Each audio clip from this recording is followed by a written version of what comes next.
Okay, so predicting whether molecules are polar or non-polar. So we already know how to predict if a bond is polar, right? So just remember, if a bond is polar, our electronegativity difference should be somewhere in the range of about 0.5 to about 2, okay? And that's what we're defining as a polar covalent bond. If it's above 2, well, then it's probably an ionic bond. If it's less than 0.5, it's going to be a non-polar covalent bond, which is really important because look at carbon and hydrogen. Carbon's 2.5, hydrogen's 2.1, so the difference in electronegativity between carbon and hydrogen is 0.4. So notice that is below the cutoff to be considered polar covalent. Okay, so a carbon-hydrogen bond is non-polar. Okay, that is very important for organic chemistry as you move on. Okay, so again, there's no shortcuts here.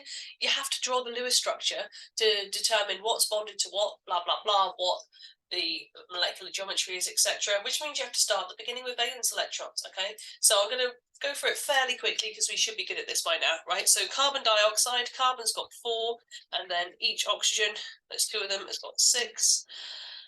So that's 16 valence electron. So put carbon in the middle because it's got the highest bonding capacity, right? We've talked about that.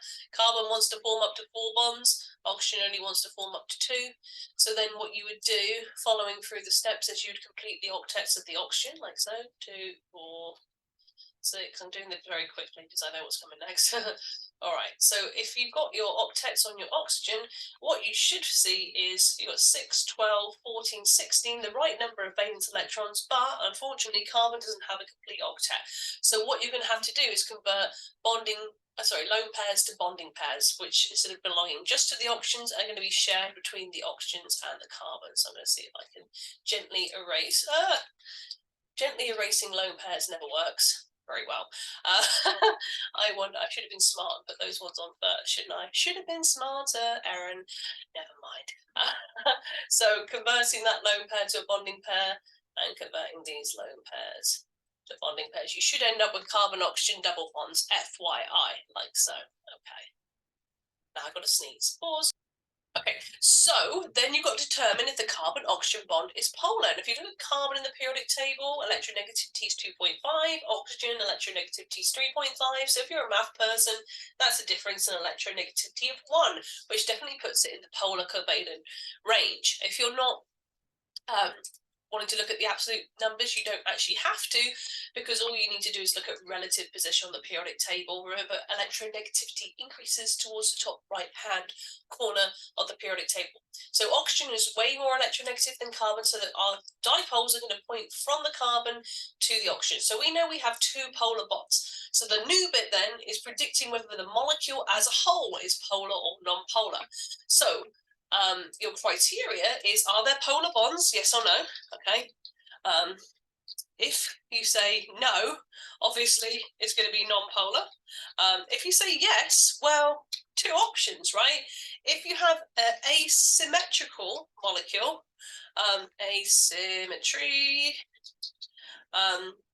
then you're probably going to end up with a polar molecule, okay?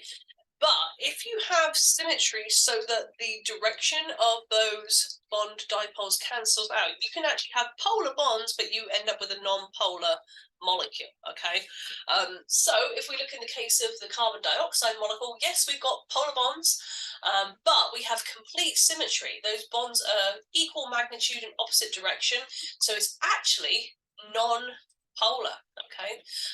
So another example, HCl. So chlorine's got 7 valence electrons, hydrogen's got 1, so we should have 8 valence electrons in our Lewis structure altogether. And remember, hydrogen only needs a duet, same as helium. So if I was to draw my Lewis structure, it's going to look a wee bit like this. Chlorine's going to have lots of lone pairs right there, and that should be our 8 valence electrons. Boom, done. Okay. Chlorine's much more electronegative than oxygen, right? If you're not sure, sorry, not oxygen, what am I talking about? Hydrogen. So chlorine, 3.0 electronegativity, hydrogen 2.1, so it definitely fits our criteria for a polar bond, and there's only 1 bond to look at in this molecule, okay? So we've got polar bond, yes, and our molecule is asymmetrical, so that polar bond is not cancelled out by anything, so we also have a dipole moment for the molecule as a whole, and the atom closest to the negative side is going to be the more electronegative one, which is our friend chlorine. All right, so lastly then, silicon tetrafluoride. Again, you should be drawing the Lewis structure first. So silicon's got 4 valence electrons, and we've got 4 fluorines, 4 times 7. So that's 32 valence electrons. So you draw your Lewis structure first, of course. So silicon in the middle, fluorine, fluorine, fluorine, fluorine. Remember, you don't ever try and show shape in a Lewis structure. A Lewis structure is just showing what is bonded to what kind of bonds they have, and if there's any lone pairs on the central atom or not. So fluorine, we will complete the octets with our lone pairs. Sorry, this looks a bit ugly, but you get the idea, right? So 6, 12, 18, 24, and then we count the bonds as well. 26, 28, 30, 32. So we've got the correct number of valence electrons. Silicon's got an octet. Everyone's happy. So to get to our molecular shape, we have to calculate the steric number. So 4 bonds, 0 lone pairs. Steric number is 4.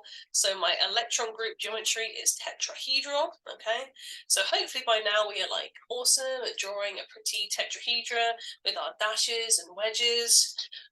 So remember, if you have just a normal straight line, that means that the bond is in the plane of the paper, if you're drawing on paper or the board or the computer screen in my case, okay? If you have a dash, that means it's going behind the plane, okay? And if you have a wedge, that means it's coming at you. So this would be my wedge, and this would be my dash. Those are all 109.5 degree angles. Okay, so do we have a polar bond? Yes, okay, because silicon has got 1.8 electronegativity, fluorine's 4.0. So that's 2.2 difference in electronegativity, super polar bond. So each of these bonds is polar, pointing the dipole towards the fluorine because that is the more negative end of that bond. We always point towards the negative end.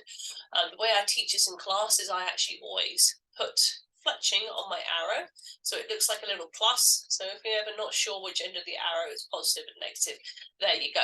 Actually, the convention in some different countries is that the arrow goes the other way. I don't want to confuse you, but like perhaps you may have seen this depending on where you went to high school and stuff. So just be aware for that. That's why I always do put that positive, because spoiler alert, in the UK when I did this, we actually put the dipoles the other way. It took me a while to get over that. Still damaged. All right, so we do have polar bonds, but the molecule as a whole is not polar because we have equal magnitude dipoles pointing all, in this case, away from each other. But it'd be the same if the central element was the electronegative one, that they're all going to cancel out because of the high degree of symmetry in this molecule. So silicon tetrafluoride, we're going to call that nonpolar because it is.